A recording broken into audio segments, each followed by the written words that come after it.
Hola, ¿qué tal? Gracias por estar aquí nuevamente en Letra 17. En este ciclo de programas que he denominado Reflexiones en tiempos de pandemia, en esta oportunidad voy a hablar sobre el sufrimiento, ya que es un tema que de alguna u otra manera nos ha afectado en algún momento de nuestras vidas. Recuerdan que en programas anteriores estuve hablando sobre el dolor y hice una diferenciación entre lo que es dolor y sufrimiento.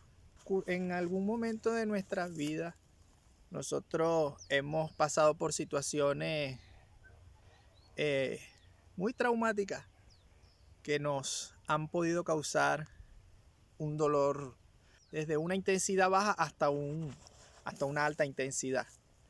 Esta serie de eventos o situaciones que nos hayan podido suceder en nuestras vidas, que irremediablemente nos causan dolor, ciertamente es inevitable sentir ese desasosiego del ser debido a la situación que pudiéramos haber tenido.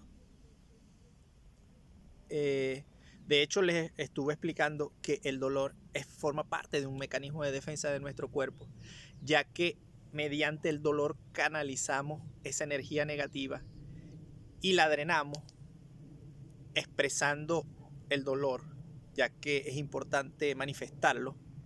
Eh, por lo general, cuando es un dolor muy grande, la persona llora profundamente. Y, y es importante eso, ya que es como que las lágrimas serían el jabón del alma.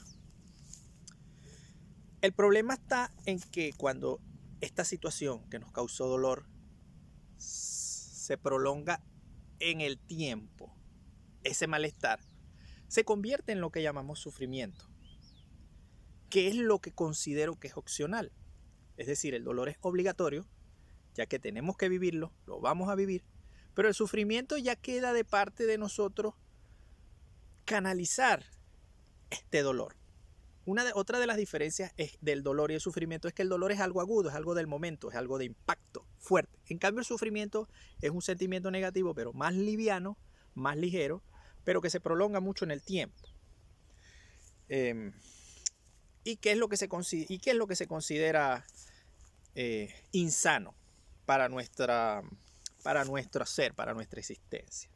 Uno de los problemas que presenta el sufrimiento cuando se prolonga mucho en el tiempo, si no es canalizado correctamente, incluso puede acabar con nuestra vida.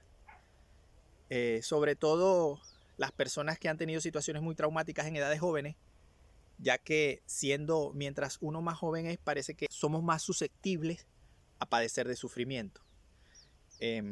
Una de las cosas más preocupantes en el mundo y que se considera un problema público de salud es el acabar con nuestras vidas, el atentar con nuestras vidas.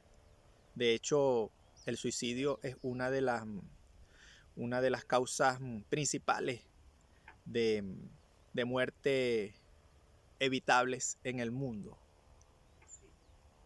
ya que al año se registran en el mundo aproximadamente 20 millones de intentos de suicidio y que lamentablemente 1 millón de ellos lo consigue. Y de verdad que, bueno, una de las cosas por las que quise hacer este programa, quise hacer un inciso con respecto al suicidio, ya que cada vez que me encuentro con una historia de esta naturaleza, de verdad que me crea mucho impacto y más si siendo algo que es de lo más evitable que puede existir y básicamente en personas de edades tan jóvenes, pues. Sobre todo en edades adolescentes. De hecho, si nos vamos a la etimología de las palabras, la adolescencia es una etapa muy crítica de nuestra vida, porque se llama adolescencia, adolece, la persona está en una etapa de dolor, de transición, de desconocimiento y conocimiento del ser, y es uno de los momentos más complejos o más susceptibles a padecer de sufrimiento e incluso acabar con nuestras vidas. Ustedes me preguntarán qué podemos hacer para mitigar el sufrimiento. Mire, en mi criterio no aplicaría en todos los casos, pero en la medida de lo posible es cuestión de cambiar el enfoque de nuestra realidad.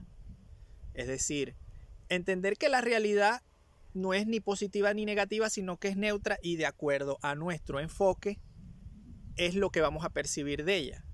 Es decir, es importante enfocarse en las cosas positivas que tenemos cuando estemos en la etapa de sufrimiento. Y de esa manera podemos mitigar este sentimiento y en el mejor de los casos extinguirlo. Y acabaríamos con el sufrimiento como tal. Bien es cierto que hay casos en donde es muy complejo y donde se necesitaría ayuda profesional, en los más extremos de los casos. Pero es importante que aprendamos a distinguir como seres las personas que sufren, nuestros allegados, y de alguna manera poder ayudar a mitigar este sufrimiento que padecen, incluso el sufrimiento que podamos tener nosotros mismos. Como yo leí recientemente, la causa del sufrimiento del ser humano es el desconocimiento de sí mismo. Y es importante también el conocernos internamente de manera clara, de manera introspectiva y de manera precisa para poder canalizar estos sentimientos negativos y poder superarlos. Y así después de que aprendamos a superarlos, ayudar a los demás a superarlos. Bueno amigos, espero que les haya gustado este programa. Voy a volver ya a mi programación habitual en el próximo programa. Voy a seguir hablando de los temas que nos interesan a todos: exopolítica, teoría de la conspiración, economía moderna, historia censurada, simbología, etimología de las palabras y todas estas cosas que tanto nos fascinan. Y recuerden, el dolor es inevitable, el sufrimiento depende de ti, de tu libertad, de tu pensamiento libre. Tú decides. Chao.